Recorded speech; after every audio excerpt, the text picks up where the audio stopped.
En los consejos consultivos de Grupo Salinas tratamos de acercar a los empresarios para hablar de los temas que son relevantes para nuestro país y que generan bienestar, empleos y sobre todo que trazan una ruta en la cual todos los mexicanos nos podamos sumar al progreso de México.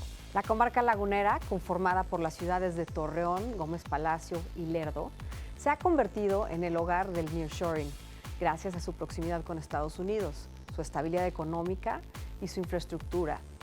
La calidad de todo lo que ofrece la laguna, un entorno empresarial favorable, con cadenas de suministro eficientes, menores costos operativos y mano de obra calificada, la convierte en un centro clave para la industria manufacturera y de servicios compartidos. Para hablar más sobre estos temas nos acompaña Alejandro Iraragorri, él es presidente del Consejo de Administración de Orlegui Sports, y José Antonio Zapa Cerrato, empresario de Go Químicos S.A.D.C.B.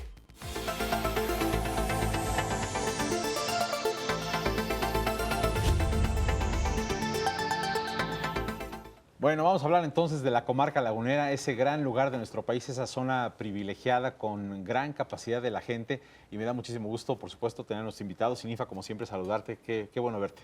Carlos, gracias por estar aquí. Aquí tenemos dos invitados estelares, Toño y Alex, que además de ser buenos amigos, creo que ustedes han representado justamente este espíritu de emprender y tienen cada uno su vocación. Me gustaría empezar contigo, Alex. ¿Cómo es que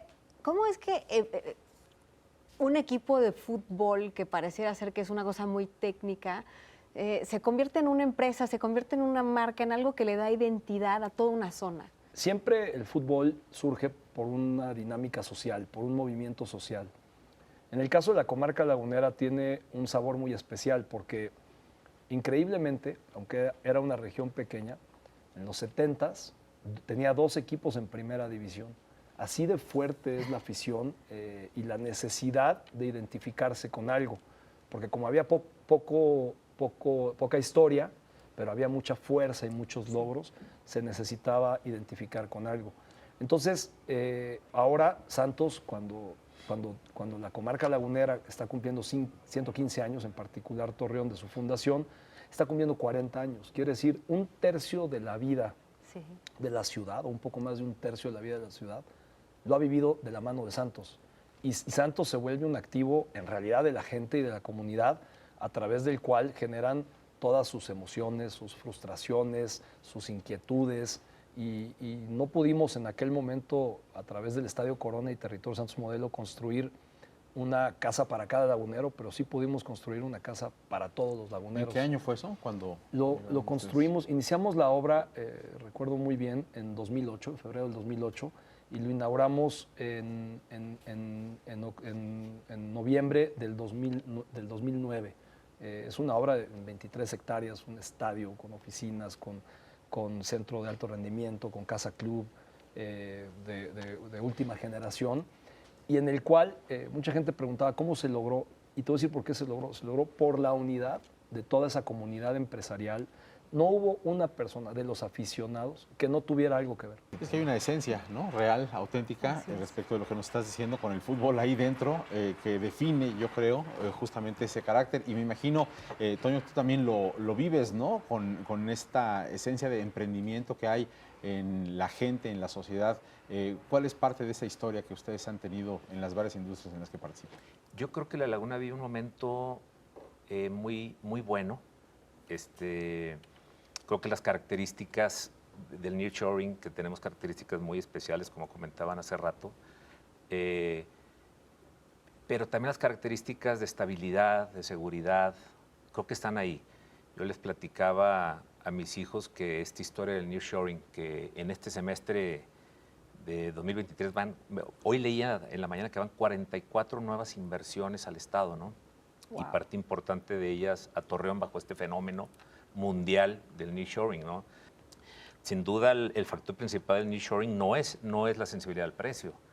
Es ahora el que para un país como Estados Unidos, con una situación complicada, puede llegar a ser un tema de seguridad nacional. Sí, tiene que confiar en los nuevos proveedores, los tiene que tener cerca, los tiene que tener de aliados. Y estos lugares, y quisiera un poco derivar también hacia lo que Alejandro nos puede decir respecto de esta identidad de la que nos hablabas al principio.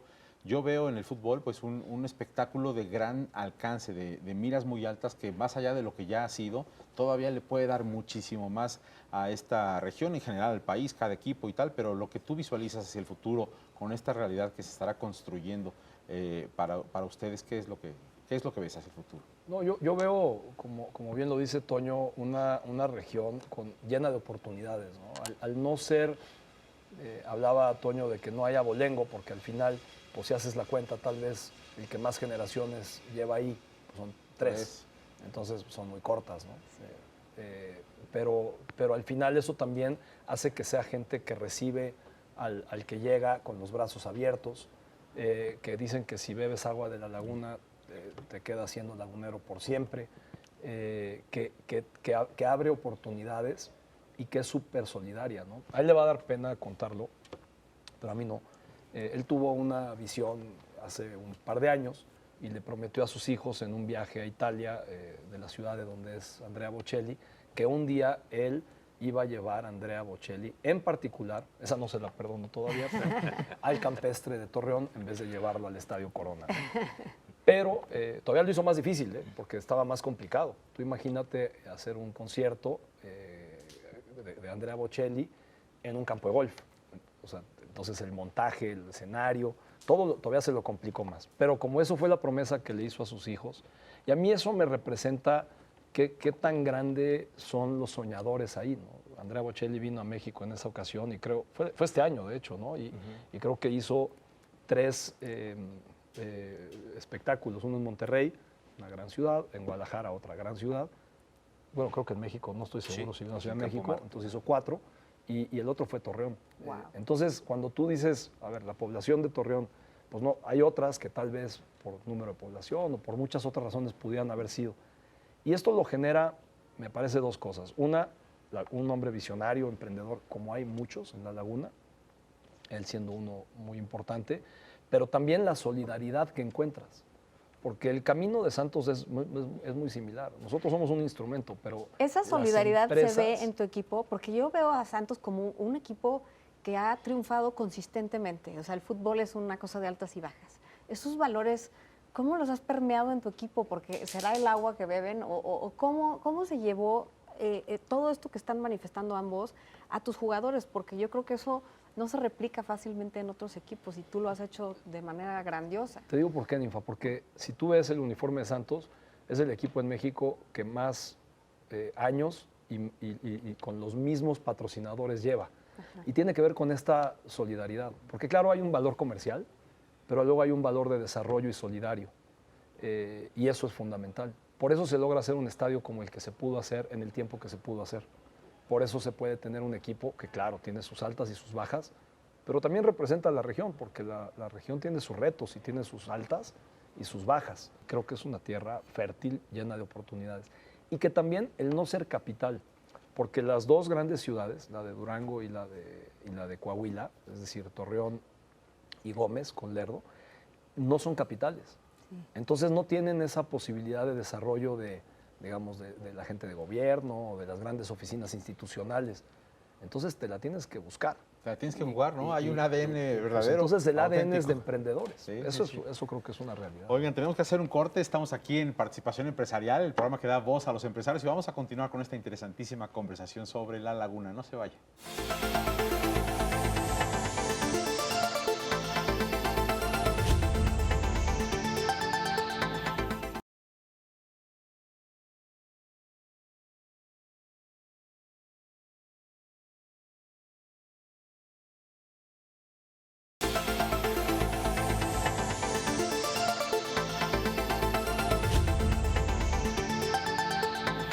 Bueno, estamos aquí de regreso en Participación Empresarial y antes de seguir platicando aquí en esta mesa sobre la comarca lagunera, vamos con Isabel Revuelta, historiadora, quien nos da también algún contexto de lo que ha ocurrido históricamente relevante en esa zona del país. Isabel, ¿cómo estás?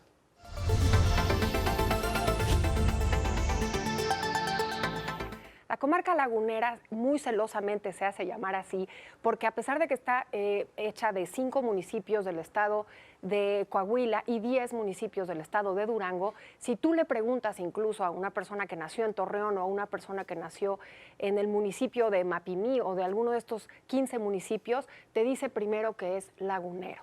Llama mucho la atención, es una zona en el desierto, por eso la fundación es muy diferente a la fundación de otras ciudades o de otras regiones de nuestro país. Hemos hablado muchas veces de esta forma de ir avanzando en el territorio, en el norte, que era agreste, que era difícil, no había agua potable. Imagínense llegar a un desierto. Muchos historiadores laguneros incluso hablan de la comarca como esa Mesopotamia de América, puesto que se encuentra también entre 2 ríos, el río Nazas y el río Aguanaval. Bueno, pues todo eso va dando esa identidad y esa forma de ir apropiándose del territorio. Pasan los siglos y digamos en donde se va a dar más ese rostro fue en el siglo XX. Pero no podemos olvidar el XIX, nuestro vecino en Estados Unidos, también empieza un fenómeno importantísimo de industrialización.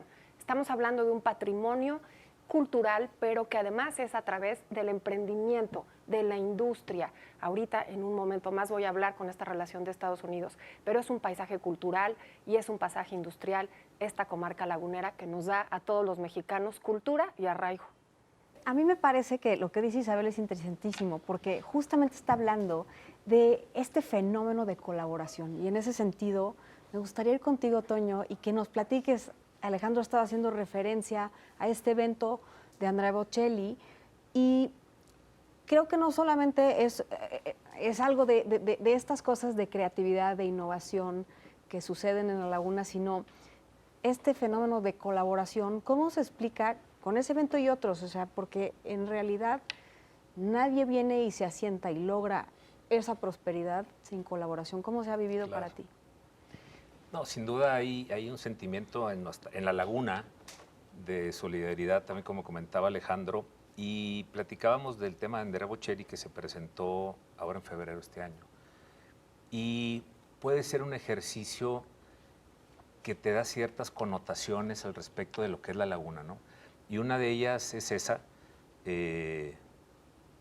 Andrea Bocelli vino a México, tenía un tour mundial y entre eso a México, y le tocó estar en Monterrey, en la Ciudad de México y en Guadalajara.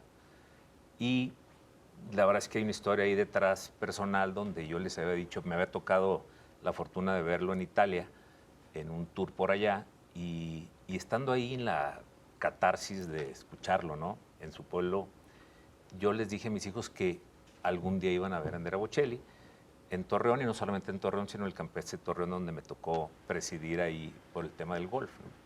Entonces se da la oportunidad que viene a México y decimos, pues vamos a ver si podemos traerlo, ¿no?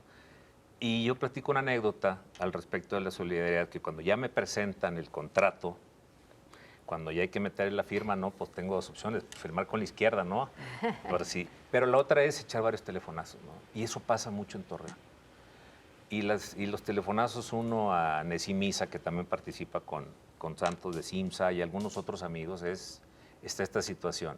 Firma, vamos todos detrás. Pues cada uno en su territorio viendo para su monte y creo que la vida hoy nos pone en un momento en donde participar y en donde dialogar y construir un futuro juntos es más evidente que nunca, y creo que solo se logra con gente como ustedes, que está convencida.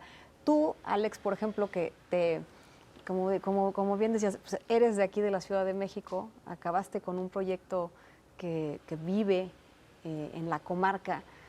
¿Qué significa para ti?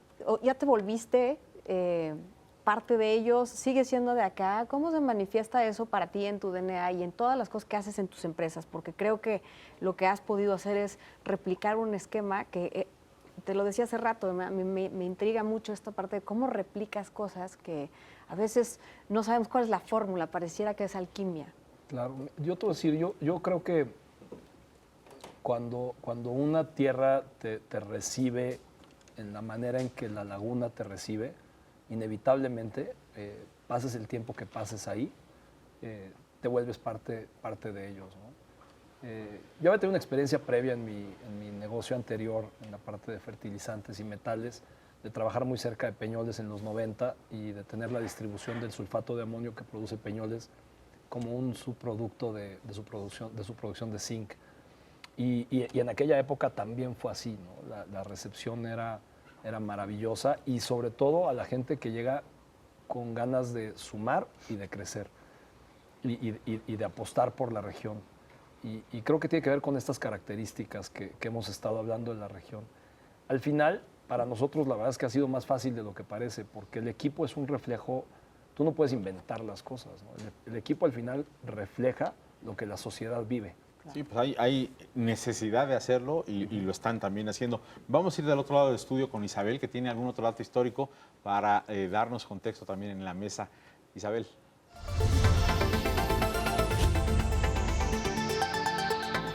Justamente hablando de ese fenómeno de nearshoring que estaba diciendo José Antonio hace unos momentos, ya sucedió en esta región. La estrategia de su ubicación hizo también que los Estados Unidos, a principios del siglo XX, finales del XIX, necesitaran mover sus mercancías. Con esto, novedosísimo en el mundo, bueno, ya tenía 50 años, el ferrocarril, novedoso en nuestro continente. Estados Unidos se va llenando de vías férreas y nuestro país no podía estar fuera de esto. Porfirio Díaz tuvo la visión de, aunque tenía un estado no rico, evidentemente no tenía el dinero para atender grandes kilómetros de ferrocarril, el emprendimiento y digamos, ese ADN que tienen muchas personas en el norte hicieron posible que se hiciera este tendido del ferrocarril. Me voy rápidamente porque eso fue lo que hizo que industrialmente floreciera esta región. Además de que justo en este tema del arraigo y de tener ya una pertenencia y que ese esfuerzo tan grande, que no nada más mexicano, sino también todo el fenómeno de la inmigración de finales del 19, que llegaron libaneses, españoles.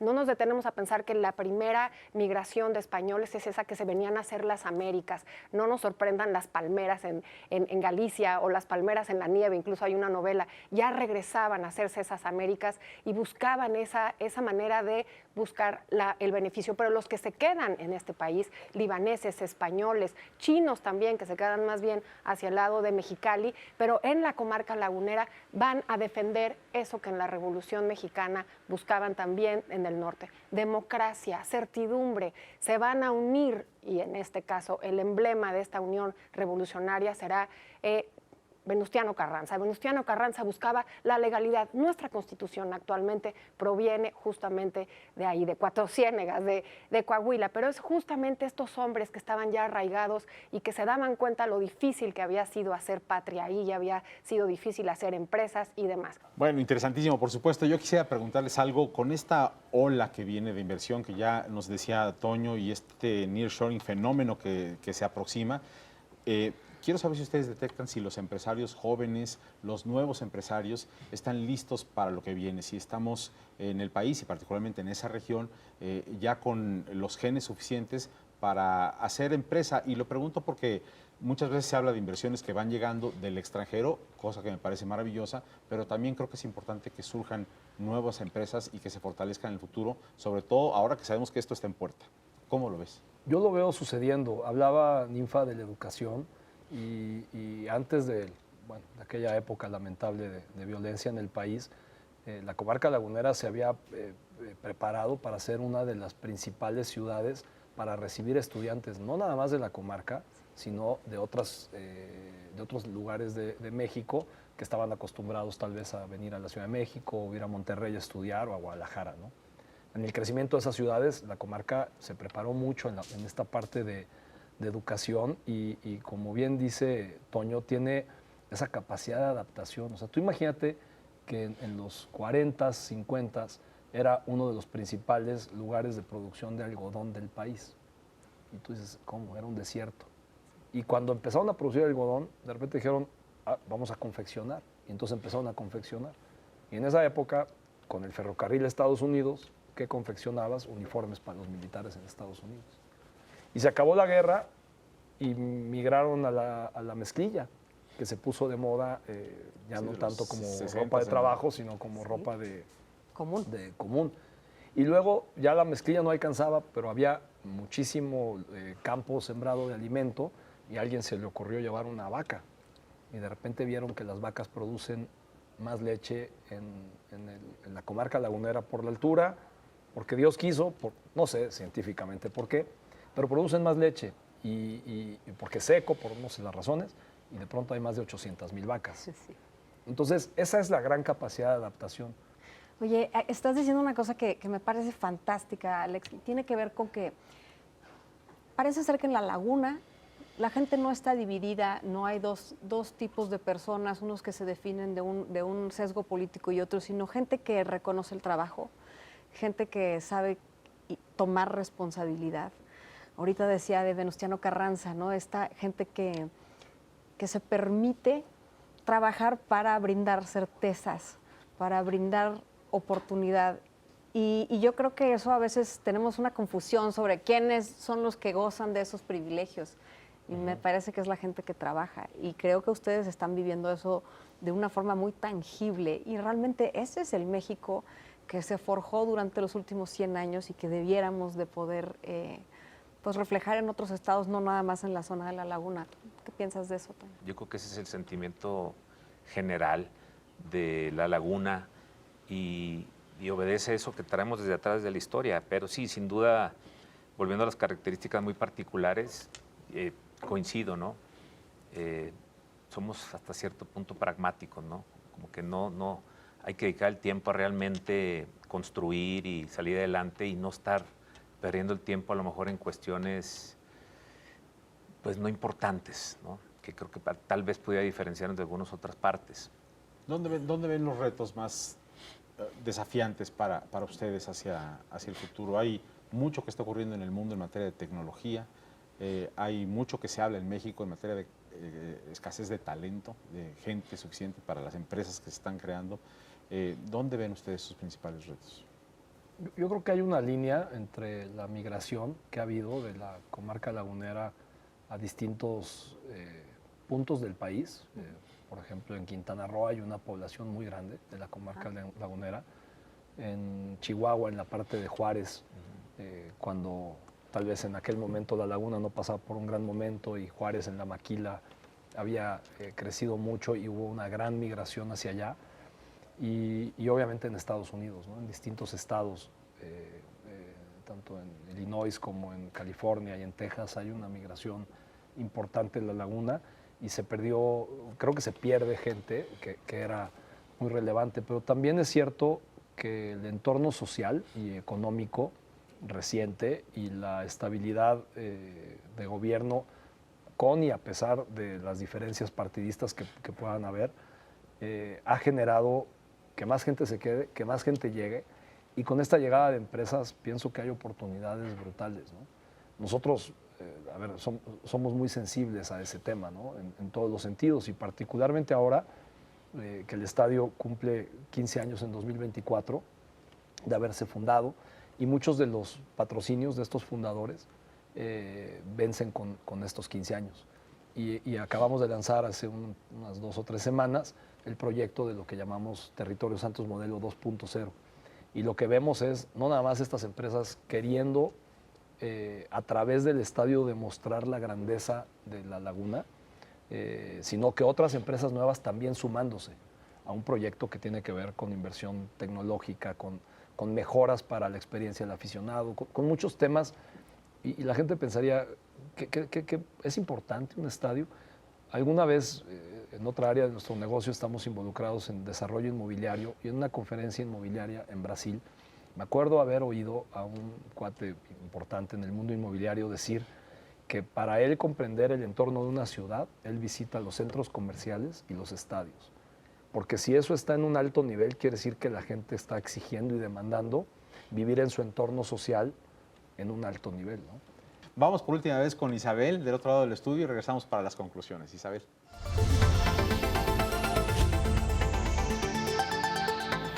Desmond Morris se atreve, junto con su esposa, la historiadora Ramona Volch, a entender un poco esto que era el fútbol. Resulta que cuando estábamos en la época de la prehistoria, el tema de la competencia entre los hombres era pues por la caza, por territorios, y la forma civilizada o la forma con reglas de tocar con ese mono desnudo, con ese hombre primitivo, son los deportes. Ramona insistía en que por qué su esposo y sus amigos se extasiaban viendo el fútbol, ingleses por supuesto, por qué se extasiaba viendo el fútbol y ni siquiera le hacía caso y podían pasar días y horas y él seguía en ese tema. O iba a la tribuna a corear y a vitorear a su equipo. Pues estamos hablando de cosas en el ADN de los seres humanos. Estamos hablando de una historia que tenemos marcada en aquella época donde el territorio tenía que ser ganado porque era la supervivencia. Tenemos esos ecos porque seguimos teniendo toda esa parte de nuestra historia. Por eso el fútbol nos parece a veces tan irreflexivo. Pero justamente esa es la justificación. La historia vive aquí en participación empresarial. Ay, me encanta lo que dices, Isabel. La historia vive y hacer comunidad, no solo creo que es una responsabilidad, y creo que hacer comunidad implica pues, visualizar que vamos a morir, todos vamos para el mismo camino, ¿no? Y entonces en ese sentido hay que ser un buen ancestro, hay que ser un buen referente. Y estamos llegando casi al último pedacito de nuestro programa. Me gustaría que ustedes me dijeran, ¿cómo, para ser un buen ancestro, qué consejo le darían, no sé quién quisiera empezar, a alguno de estos jovencitos que va a iniciar su vida en la comarca o en cualquier lado? Yo creo que es muy importante que hagas lo que te gusta y te apasiona. A veces es fácil decirlo ya desde tener resuelto un tema económico, ¿no? Que es lo que a veces te dicen. Pero creo que es algo muy importante en la vida para desarrollar y para emprender. Y yo creo que el que no está preparado para perder no está listo para ganar. Y entonces me gusta mucho esa parte que dice Toño. Y luego, si algún ejemplo viviente, hablando del entorno de la comarca lagunera, un joven puede quedarse, es esta capacidad de adaptarse, de adaptarte a lo que sigue, a lo que viene, ¿no? Decía Darwin que no es la más fuerte de las especies la que sobrevive, sino la que mejor se adapta al cambio. Y yo si tuviera que decir qué ha generado en mi vida, qué me ha dado en mi vida, lo más importante que me ha dado en mi vida la comarca lagunera, es entender esa frase y vivirla y hacerla parte de tu vida. La verdad me encanta esta conversación porque de verdad creo que nos pone en perspectiva lo que se requiere para ser un líder.